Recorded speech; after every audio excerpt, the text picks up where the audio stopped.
En pocas horas, Franco Colapinto va a subirse al Alpine número 43 en el pit lane de Suzuka. Va a ponerse el casco, va a abrocharse el cinturón de 5 puntos. Va a esperar que se enciendan esas 5 luces rojas que en la Fórmula 1 separan el antes del después. Y va a largar desde el puesto 15, no desde el puesto 2, donde estuvo en China, no desde el puesto 12, desde donde largó en Melbourne, desde el 15, el antepenúltimo lugar de la grilla, rodeado de Verstappen, que dijo que su coche es inmanejable, de Ocon, de Hülkenberg, de Lawson, un grupo de pilotos que el sábado no encontraron el ritmo que necesitaban en uno de los circuitos más exigentes del mundo. ¿Qué pasó con Colapinto en Suzuka? ¿Qué está pasando con el A526 en este fin de semana?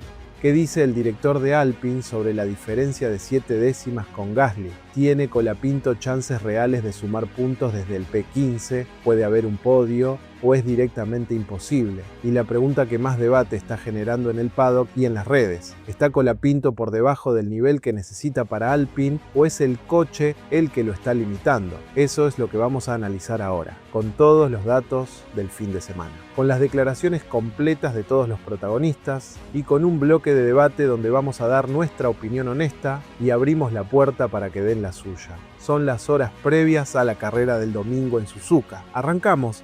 Para entender exactamente lo que está pasando con Colapinto en Suzuka hay que mirar el fin de semana completo como una unidad, no solo la clasificación, no solo el incidente con Verstappen, todo, 5 sesiones, 5 resultados y un patrón que se repite con una consistencia que el análisis no puede ignorar. FP1 puesto 16 a 1695 segundos de Russell. El problema de radio cortó la sesión desde el inicio. FP2 puesto 17 a 2305 segundos de Piastri. El incidente con Verstappen generó la investigación y la brecha con Gasly creció a 7 décimas. FP3, puesto 17 a 0,677 segundos de Gasly. Primer signo de mejora real. El mayor paso entre sesiones del fin de semana. Q1, puesto 16, pasó con 52 milésimas sobre Albon, al límite, por muy poco.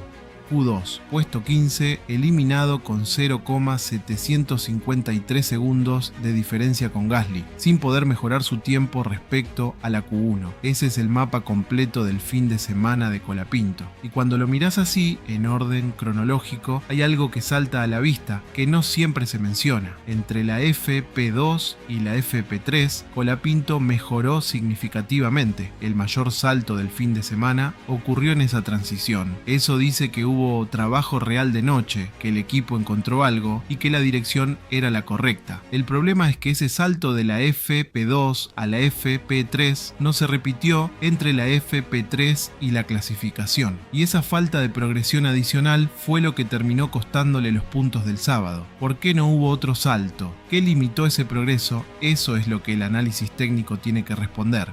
Pero antes, si sos nuevo en el canal, suscríbete ahora mismo y deja tu like. Este canal cubre las noticias como nadie más te dice en la Fórmula 1 sin filtros, sin relatos falsos, con todo lo que los medios grandes no te dicen. El like ayuda al algoritmo de YouTube para que este video pueda llegar a más gente, así que deja tu like ahora, mientras arrancamos con el análisis de hoy. Antes de entrar al análisis técnico completo, vamos a establecer algo que es fundamental y que casi ningún medio está diciendo de manera directa. El problema de Colapinto en Suzuka no es el mismo problema de todos los fines de semana. Es un problema específico de este circuito específico, con este coche específico en este momento del desarrollo de la temporada. Colapinto dijo algo después de la clasificación que es la llave para entender todo. El coche se comporta y rinde mucho mejor con mucho combustible, lo que esperamos que sea un buen augurio para mañana. Esa frase tiene un peso técnico enorme. Significa que el A526 es un coche diferente con combustible lleno que con combustible vacío, que en la configuración de carrera larga, donde el depósito pesa entre 100 y 140 kilos adicionales. El coche tiene un balance diferente, más estabilidad, más carga en el eje trasero y paradójicamente menos subviraje en las curvas rápidas. ¿Por qué? Porque el peso del combustible actúa como lastre en la parte trasera del coche, mejorando el equilibrio general del monoplaza.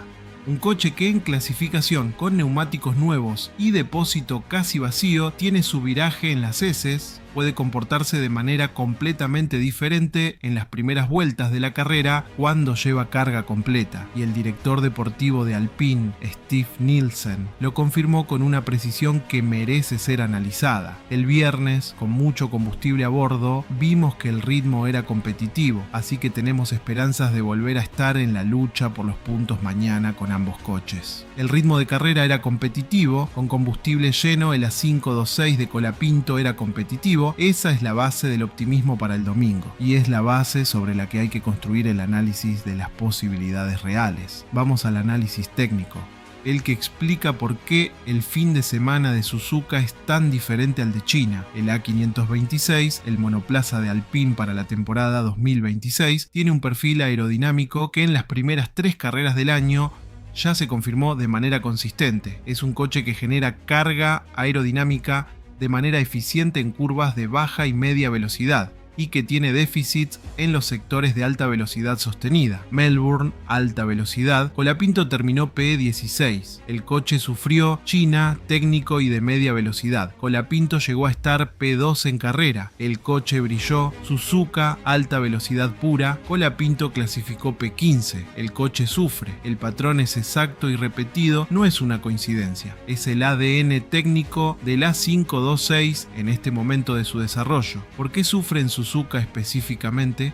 Stuart Barlow, el ingeniero de Colapinto, lo cuantificó sector por sector durante la FP3. 2 décimas y media perdidas en el primer sector, 4 décimas en el segundo, 1 décima en el tercero, 7 décimas por vuelta respecto a Gasly. El sector 1 de Suzuka son las heces, curvas de alta velocidad encadenadas donde el coche no levanta el pie del acelerador. El sector 2 incluye el Degner, el carrusel y la secuencia del Spoon, también de alta y media velocidad. En esos 2 sectores, el A526 de Colapinto pierde 6 décimas y media, 6 y media de las 7 totales. Las curvas rápidas lo frenan de manera sistemática.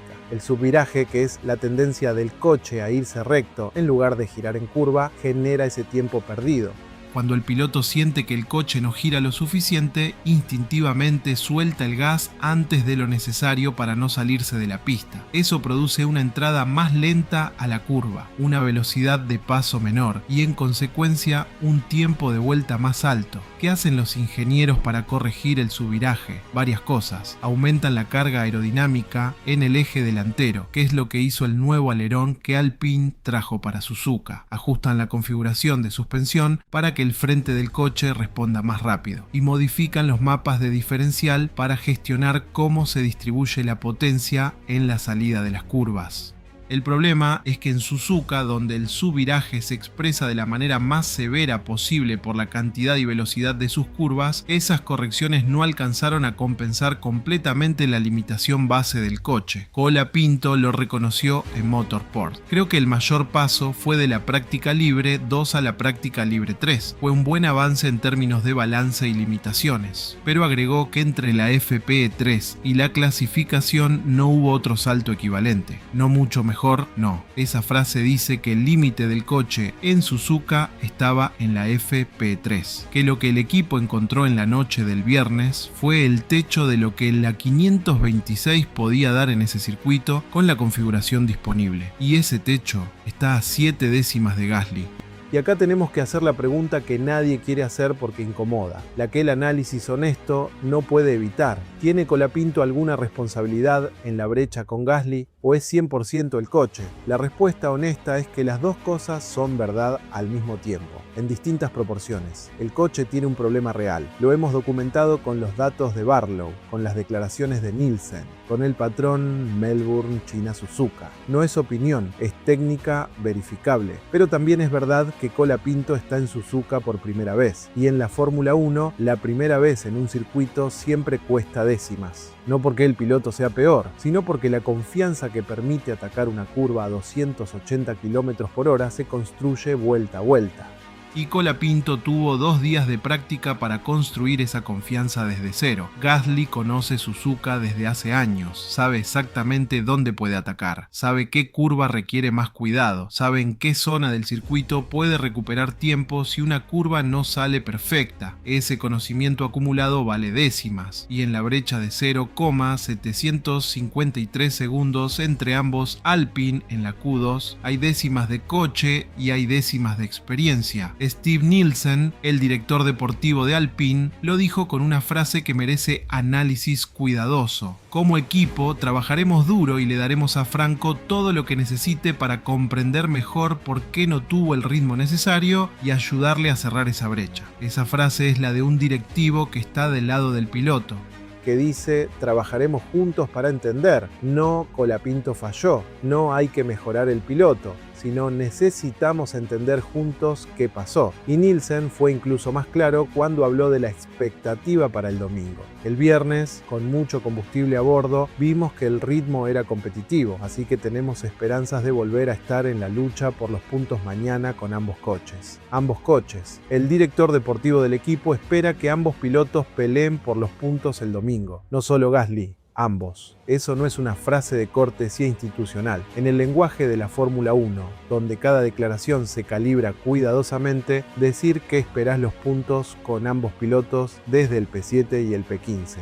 Es una señal concreta de que los datos de ritmo de carrera justifican ese optimismo. Vamos a analizar las declaraciones más importantes del sábado, con el texto completo, sin sacar frases de contexto. Porque en la Fórmula 1, como se dice, algo importa tanto como lo que se dice. Colapinto en ESPN. En la quali, este fin de semana no estuvimos bien. Ayer nos costó por un tema que teníamos adelante. Hoy mejoramos eso, pero sigo estando lejos. La Q1 fue buena y en la Q2 faltó mucho. Hay que entender el porqué y laburar para mañana. Ojalá que tengamos buen ritmo para poder ir para adelante. Analicemos eso frase a frase. No estuvimos bien. Primera persona del plural. Él y el equipo juntos, sin señalar a nadie, sin excusas. Ayer nos costó por un tema que teníamos adelante, referencia al problema aerodinámico del eje delantero que diagnosticaron el viernes. Lo identifica sin dramatismo, lo pone como algo que estaban trabajando. Hoy mejoramos eso, pero sigo estando lejos. Reconoce la mejora y reconoce que no fue suficiente. Ambas cosas al mismo tiempo, sin maquillar ninguna de las dos. Hay que entender el porqué y laburar para mañana. Laburar, una palabra que dice todo sobre quién es Colapinto. No habla de analizar, de reflexionar, de evaluar. Habla de laburar, de trabajar, de hacer. Ojalá que tengamos buen ritmo para poder ir para adelante. La esperanza está puesta en el ritmo de carrera. Es exactamente lo que los datos del viernes mostraron como el punto fuerte de la 526 en Suzuka.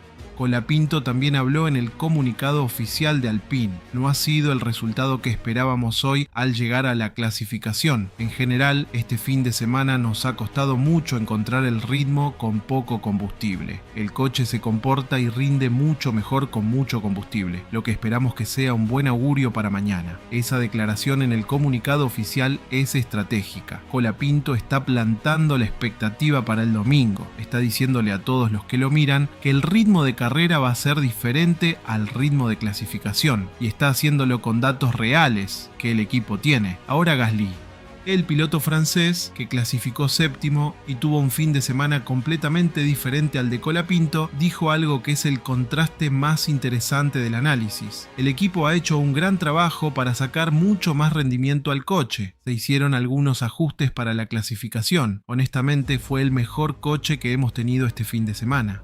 ¿Qué ajustes hizo el equipo al coche de Gasly? No se especificaron en detalle, pero la declaración de Gasly de que en la clasificación tuvo el mejor coche del fin de semana implica que hubo cambios de configuración específicos para la Q3 que no estaban disponibles o que no se aplicaron de la misma manera al coche de Colapinto. Y Gasly agregó algo que en nuestra lectura es el guiño más importante del fin de semana para el análisis del domingo. Estoy un poco más cómodo en la carrera que en la clasificación. Si Gasly, que clasificó séptimo, dice que está más cómodo en carrera que en clasificación. ¿Qué puede esperarse de Colapinto, que dijo que el coche rinde mucho mejor con combustible lleno? Esa pregunta es la que se responde el domingo a las 2 de la mañana Argentina. Vamos a los números. ¿Cuántas posiciones necesita ganar Colapinto para entrar en la zona de puntos? La zona de puntos en la Fórmula 1 llega hasta el puesto 10. Colapinto larga desde el 15, necesita ganar 5 posiciones. 5. En China, en los primeros metros de la carrera, ganó 6 posiciones en la primera vuelta. Si la largada del domingo es la misma que la de China, Colapinto ya está en la zona de puntos antes de que se completen las primeras 3 vueltas. ¿Es eso realista? Analicemos quiénes están entre el P10 y el P15. P10 en la grilla: Arvid Lindblad con Racing Bulls. P11, Max Verstappen con Red Bull. P12, Esteban Ocon con Haas. P13, Nico Hülkenberg con Audi. P14, Liam Lawson con Racing Bulls. P15, Franco Colapinto con Alpine. Ese grupo tiene características muy específicas. Verstappen larga desde atrás con un coche que él mismo describió como inmanejable. Si el RB21 tiene los problemas que Verstappen señaló, puede que el tetracampeón no sea tan difícil de adelantar en los primeros compases. Ocon en Haas es un piloto que en este fin de semana tampoco encontró el ritmo que necesitaba. Hülkenberg en Audi igual. Y Lawson en Racing Bulls tiene el antecedente de los primeros metros de Australia, donde Colapinto lo superó con una maniobra que el propio Lawson reconoció que no anticipó. El grupo de posiciones del 11 al 15 no es el más difícil de la parrilla para Colapinto, y la largada de Colapinto, que es su marca registrada, puede hacer que ese grupo se despeje en los primeros kilómetros. ¿Cuál es la probabilidad de que Colapinto puntúe desde el P15 en Suzuka? Nuestra estimación, basada en los datos del fin de semana, en el historial de sus largadas y en el ritmo de carrera de la 526 con combustible lleno, es que hay aproximadamente un 40% de chances de que termine en la zona de puntos. No es la probabilidad más alta, pero tampoco es despreciable, y si llueve, esa probabilidad sube de manera significativa. Y ahora la pregunta que más nos hicieron en los comentarios desde que se publicó la grilla: ¿puede Colapinto estar en el podio el domingo? Vamos a ser completamente honestos. No, la probabilidad de un podio para Colapinto en Suzuka el domingo es extremadamente baja, casi inexistente en condiciones normales de carrera. ¿Por qué? Porque para que Colapinto llegue al podio desde el P15 tendrían que ocurrir simultáneamente demasiadas cosas que no dependen de él. Tendrían que abandonar prácticamente todos los coches de arriba, tendría que haber un caos en pista de proporciones históricas, o tendría que llover de manera tan intensa que la carrera se convirtiera en algo completamente distinto a una carrera de Fórmula 1 normal. ¿Es posible que pase algo de eso? Técnicamente sí, la Fórmula 1 tiene momentos de caos que generan resultados extraordinarios. Verstappen en Alemania 2019, Leclerc en Bélgica 2019, pero la probabilidad real es mínima, inferior al 5%, y decir otra cosa sería construir expectativas que el análisis no puede sostener con los datos disponibles. Lo que sí puede pasar es que Colapinto tenga la mejor carrera de su temporada en términos de estrategia y de gestión, que la largada le dé 5 posiciones, que el ritmo de carrera sea el que prometieron los datos del viernes, y que termine en la zona de puntos con una posición entre el 7º y el 10º. Eso no es un podio, pero para un piloto que larga desde el P15 en la primera vez que corre en Suzuka, sería un resultado extraordinario, y la posibilidad real de ese resultado es mayor de lo que la posición de largada sugiere. Hay un elemento que el análisis no puede ignorar porque puede cambiar completamente la ecuación del domingo. Los pronósticos meteorológicos para Suzuka durante la carrera del domingo incluyen posibilidades de lluvia, no certeza, no una tormenta garantizada, pero posibilidades reales de lluvia. ¿Por qué importa tanto? Porque en Suzuka, bajo la lluvia, todo cambia. Suzuka en condiciones mojadas es uno de los circuitos más imprevisibles del mundo. Sus curvas de alta velocidad, que en seco requieren una confianza total en el agarre del coche, en condiciones mojadas se convierten en trampas que eliminan coches con una regularidad que la historia del circuito documenta ampliamente. Las 130R bajo la lluvia, las heces con el asfalto mojado, el spoon con agua en la pista. En esas condiciones, la jerarquía de clasificación no vale tanto. Los coches que en seco son más rápidos pierden parte de su ventaja. Los pilotos pilotos que tienen instinto natural para la lluvia y que saben cuándo atacar y cuándo conservar, pueden ganar posiciones que en seco son imposibles. Colapinto en condiciones de lluvia, basándonos en lo que mostró en las categorías de formación, tiene un nivel que merece atención. Y en un Alpine que rinde mejor con más carga, las condiciones mojadas, que obligan a configurar más carga aerodinámica, podrían beneficiarlo de manera directa. Si llueve en Suzuka el domingo, el panorama para Colapinto desde el P15 mejora significativamente. No garantiza nada, pero abre posibilidades que en seco están cerradas. Y hay algo más sobre la lluvia en Suzuka que no todo el mundo sabe. La última vez que el Gran Premio de Japón se corrió en condiciones de lluvia significativa, el resultado generó uno de los podios más sorprendentes de los últimos años. La lluvia y el safety car reordenaron completamente la carrera. El domingo en Suzuka hay que mirar el cielo. Hay una declaración del sábado que prácticamente nadie analizó en el contexto de Colapinto, y que merece un capítulo propio porque tiene implicaciones directas para lo que puede pasar el domingo. Max Verstappen, después de quedar eliminado en la Q2, salió a hablar ante los medios con una franqueza que en la Fórmula 1 es inusual para el piloto que el año pasado ganó el campeonato del mundo. Dijo textualmente: "El auto es inmanejable". Inmanejable, esa es la palabra que usó el tetracampeón del mundo para describir el RB21 en Suzuka. Y fue más lejos. Advirtió que las dificultades técnicas podrían comprometer el resto de la temporada. No solo Suzuka, el resto de la temporada. ¿Por qué importa eso para el análisis de Colapinto? Porque Verstappen larga desde el P11, 4 posiciones por delante de Colapinto. Y si el RB21 es inmanejable en clasificación, ¿qué va a hacer en carrera con el coche lleno de combustible, con los neumáticos fríos en la largada, con el tráfico de los primeros metros de Suzuka? La respuesta puede ser que Verstappen sufra en la primera mitad de la carrera, que no sea el obstáculo infranqueable que suele ser, y que Colapinto, con su largada característica y con el Alpine que según el equipo rinde mejor con combustible lleno, pueda pasarlo antes de las primeras 10 vueltas. Si eso ocurre, Colapinto ya está en el puesto 14 o mejor después de los primeros metros, y desde ahí, con 50 vueltas por delante y un ritmo de carrera competitivo, todo es posible. La inmanejabilidad del Red Bull no es la noticia más grande del fin de semana para los fanáticos de Colapinto, pero debería serlo. Y ahora hay que hablar de lo que Alpine puede hacer estratégicamente para que el domingo de Colapinto sea mejor que el sábado. Desde el P15 el equipo tiene más libertad estratégica que desde las posiciones del frente. No tiene la presión de defender una buena posición, no tiene que ser conservador con los neumáticos para proteger un resultado ya asegurado. Puede ser agresivo. ¿Qué significa eso en términos concretos? Significa que Alpine puede dar a Colapinto la estrategia que quiera sin comprometer nada que ya tenga garantizado.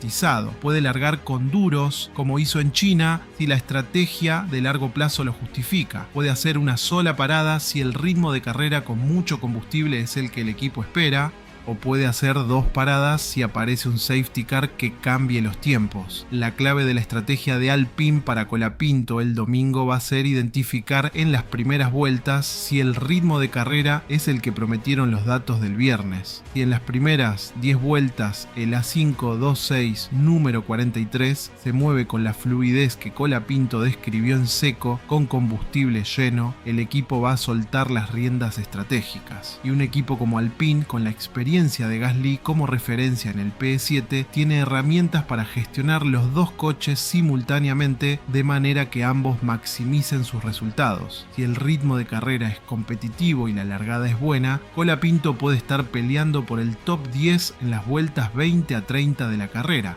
Justo cuando la gestión de neumáticos empieza a diferenciar a los equipos, acá vamos a hacer algo que este canal no siempre hace. Vamos a debatir, a dar nuestra opinión sin filtros y a plantear las preguntas que no tienen una respuesta única, porque hay 2 lecturas completamente válidas de lo que pasó en Suzuka este fin de semana, y las 2 merecen ser escuchadas. Nuestra posición es clara. El problema principal en Suzuka es el perfil del coche. El A526 tiene un déficit real en circuitos de alta velocidad que se demostró en Melbourne y se confirmó en Suzuka. El hecho de que Barlow pudiera cuantificar la pérdida sector por sector, con números específicos y consistentes durante 3 sesiones, dice que el problema es técnico y no aleatorio. Sin embargo, Hay una parte de la brecha con Gasly que es de experiencia. Gasly conoce Suzuka, Colapinto no, y en la Fórmula 1 ese conocimiento vale décimas. ¿Qué piensan ustedes? ¿El problema es 80% coche y 20% piloto? ¿O 60 a 40? ¿O es exclusivamente el coche? Déjenlo en los comentarios con un número y nos van a ayudar a entender cómo leen este fin de semana. Nuestra posición es que la preocupación es relativa y tiene que estar en el contexto correcto. En el circuito más exigente en alta velocidad del calendario, el A526 sufrió. Eso es real. Pero en China, el circuito más técnico de las primeras 3 fechas, el mismo coche llegó a estar segundo. Y Nielsen dijo que el ritmo de carrera en Suzuka con combustible lleno era competitivo. ¿Debería Alpine estar preocupado? Sí, en el sentido de que tienen un trabajo de desarrollo claro que hacer durante el parate de 5 semanas. No, en el sentido de que el problema está identificado, es comprensible y tiene soluciones técnicas concretas. ¿Qué opinan ustedes? ¿Este fin de semana en Suzuka les genera preocupación genuina sobre el futuro de Colapinto en Alpine? ¿O lo ven como un bache esperado en un circuito que no favorece al coche? Acá vamos a plantar nuestra posición con claridad. Nosotros creemos que Colapinto puede terminar entre el puesto 10 y el puesto 13 el domingo en Suzuka. Si la largada es la de siempre y el ritmo de carrera es el que prometieron los datos del viernes, eso es un resultado alcanzable desde el P15. No esperamos podio, no esperamos el top 5, pero sí creemos que hay chances reales de sumar puntos si los astros se alinean de la manera correcta. Y si llueve en Suzuka, apostamos por una carrera de Colapinto para recordar. No sabemos la posición, pero sí sabemos que Colapinto en lluvia, en un circuito que desordena la jerarquía, tiene el tipo de instinto que puede generar resultados que el P15 no anticipa. ¿Están de acuerdo? ¿O son más conservadores sobre lo que puede pasar el domingo? Déjenlo en los comentarios antes de la carrera, y después de la carrera volvemos a ver quién acertó más. Esta es la pregunta que generó más debate en las redes durante el fin de semana y es la más difícil de responder. Nuestra posición es matizada. Colapinto tiene el talento para un equipo grande, lo mostró en China, lo muestra en sus largadas, lo muestra en cómo procesa la información técnica y la comunica al equipo, pero todavía hay trabajo. La clasificación en circuitos nuevos es un área de mejora clara. La consistencia durante todo un fin de semana, no solo en la vuelta buena de la Q1, sino en cada sesión de práctica, es algo que todavía está construyendo. ¿Está listo para Mercedes ahora mismo? No. ¿Va a estarlo en 2027 si hace el año que tiene que hacer? Con la evidencia disponible, creemos que la respuesta puede ser sí, pero ese es nuestro análisis. ¿Y el de ustedes? Déjenlo en los comentarios. Son pocas horas para que se enciendan los semáforos. Y después de este análisis completo, ¿qué sabemos que no sabíamos antes? Sabemos que el problema de Colapinto en Suzuka es principalmente técnico. El A526 sufre en los circuitos de alta velocidad y el patrón se confirmó por segunda vez en 3 carreras. Eso es un problema real que el equipo tiene que trabajar durante el parate de 5 semanas antes de Miami. Sabemos que el ritmo de carrera con combustible lleno fue competitivo según los datos del viernes y las propias declaraciones de Nielsen. Que Colapinto dijo que el coche rinde mucho mejor con mucho combustible y que eso es exactamente la condición en la que va a empezar la carrera del domingo. Sabemos que Verstappen también quedó eliminado en la Q2 y que dijo que su coche es inmanejable, que eso puede significar que el Red Bull va a ser un obstáculo menor de lo esperado en la primera parte de la carrera. Sabemos que hay pronósticos de lluvia y que la lluvia en Suzuka cambia completamente la ecuación. Y sabemos que Colapinto tiene la mejor largada de la parrilla, la que en China le dio 6 posiciones en los primeros metros, la que la Fórmula 1 oficial documentó con el título "Atentos al 43 cuando se apagan las luces". ¿Puntúa Colapinto el domingo? Hay un 40% de probabilidades de que sí, basado en todos esos factores combinados, y un 5% de probabilidades de que el domingo en Suzuka sea uno para recordar durante mucho tiempo. El análisis está hecho, los datos están sobre la mesa, la opinión también la dimos, ahora falta la carrera. Nos vemos en el análisis post carrera, que sale apenas termine el Gran Premio de Japón. Si llegaste hasta acá, ya están completamente preparados para la carrera del domingo. Este canal va a publicar el análisis post carrera apenas bajen la bandera a cuadros en Suzuka. Para no perdérselo, activa la campana ahora mismo. Suscríbete si todavía no lo hiciste. Deja tu like si este análisis te ayudó a entender el fin de semana. Y lo más importante, deja en los comentarios tu predicción antes de que empiece la carrera. Posición final de Colapinto el domingo y si crees que llueve o no. Después de la carrera vemos quién estuvo más cerca. Las leemos todas. Y si querés el análisis completo de por qué la 526 tiene ese perfil técnico específico, qué pasó en China que fue tan diferente y qué necesita Alpine para que Miami sea diferente a Suzuka y Melbourne, ese análisis ya está en el canal. Te lo dejamos en pantalla ahora mismo. Y si el domingo llueve en Suzuka, volvé acá después de la carrera, porque el análisis post carrera va a tener mucho material para trabajar hasta el próximo análisis. Y gracias por estar acá antes de la carrera.